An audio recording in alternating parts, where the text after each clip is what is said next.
from O to F, now it's F to O. Okay.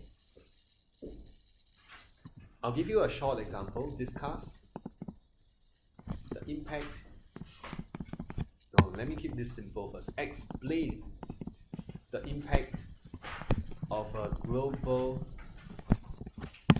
don't need to be so fanciful, of a fall in income.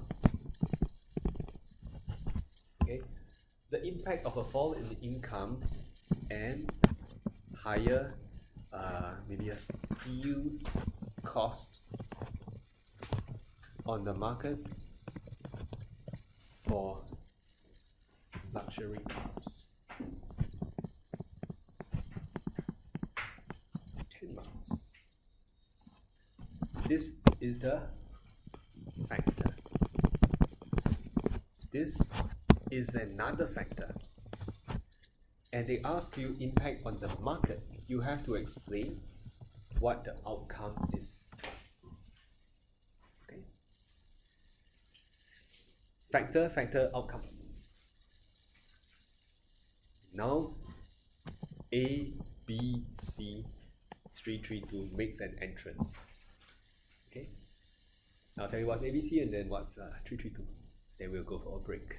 Okay, ABC332 for this topic goes a long way.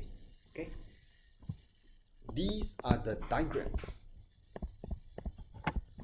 These are the number of points. Okay, so whenever the question is impact unspecified, roll out your ABC332. In fact, for some questions where impact is specified, this can be used also. Okay. This is diagram A. This is diagram B. This is diagram C. Okay.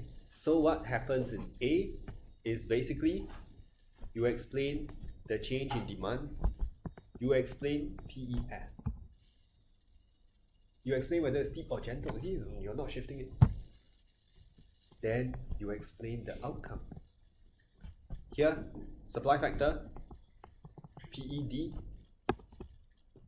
and you explain outcome. Later I'll tell you what to put under outcome. The third one, you have to explain which curve changes more. And then you have to explain the price adjustment process. If you all remember this is CIP and E. Okay. So I've given you the market, I've given you the factors. First time, I'll just probably say step into the deep end and try this out first. See what you get.